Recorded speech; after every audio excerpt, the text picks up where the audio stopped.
Assalamualaikum warahmatullahi wabarakatuh. Kami dari kelompok 6 kelas A22 dari Akademi Farmasi Yamasi Makassar akan memaparkan materi tentang antihipertensi.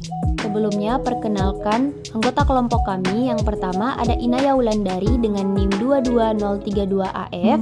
Yang kedua ada Angelika Pamian dengan NIM 22007AF. Yang ketiga ada Wulandari dengan NIM 22090AF.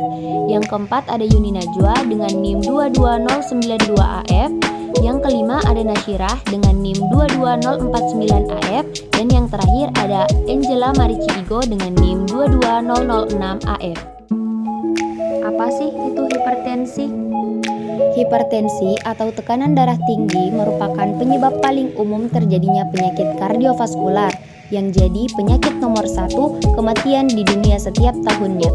Tekanan darah sistol normalnya 120 dan tekanan darah diastol normalnya 80. Apa saja sih gejala dari hipertensi? Gejalanya yang pertama ada sakit kepala, mimisan, masalah penglihatan, nyeri pada dada, telinga berdengung, sesak nafas, dan aritmia jantung. Sedangkan untuk hipertensi yang berat, gejalanya bisa berupa kelelahan, mual dan muntah, kebingungan, merasa cemas, nyeri pada dada, tremor otot, dan adanya darah di dalam urin. Apa sih penyebab dari hipertensi?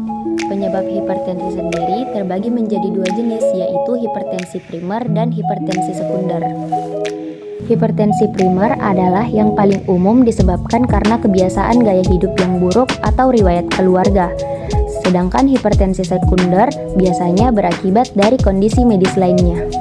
Berbagai kondisi yang dapat menyebabkan hipertensi sekunder antara lain yang pertama obstructive sleep apnea atau OSA, masalah ginjal, yang ketiga tumor kelenjar adrenal, yang keempat masalah tiroid, yang kelima cacat bawaan di pembuluh darah, yang keenam mengkonsumsi obat-obatan seperti pil KB, obat flu, dekongestan, obat penghilang rasa sakit yang dijual bebas atau biasa mengkonsumsi obat-obatan terlarang.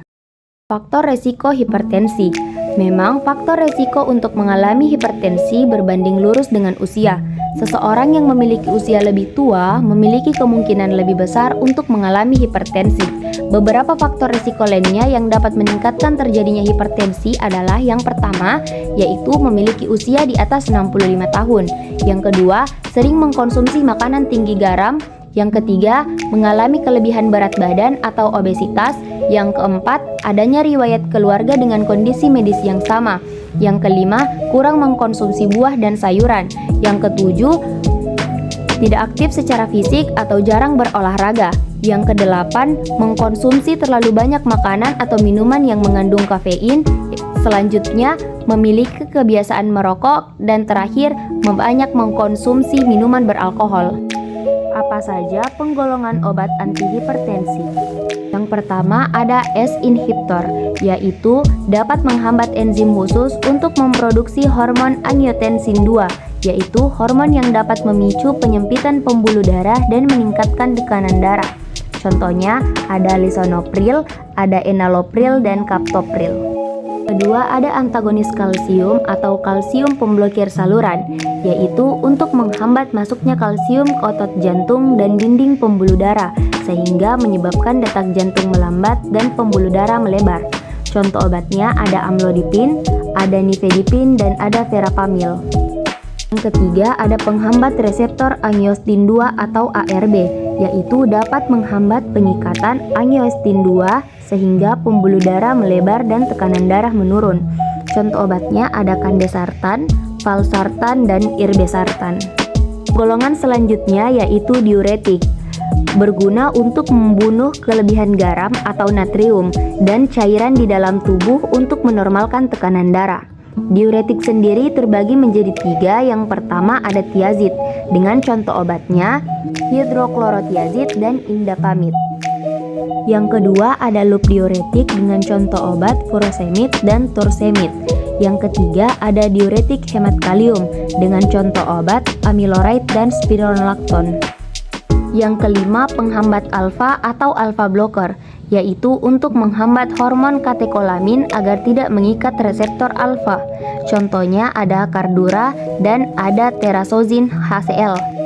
Penggolongan selanjutnya yaitu penghambat beta atau beta blocker, yaitu untuk menghambat adrenalin sehingga jantung berdetak lebih lambat. Contoh obatnya ada propanolol HCl dan carvedilol.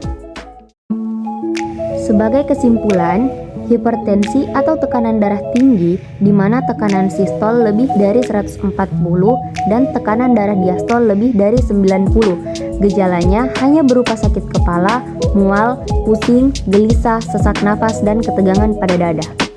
Itulah tadi materi antihipertensi dari kelompok kami. Semoga bermanfaat untuk semuanya dan jangan lupa like, komen, dan share. Terima kasih teman-teman.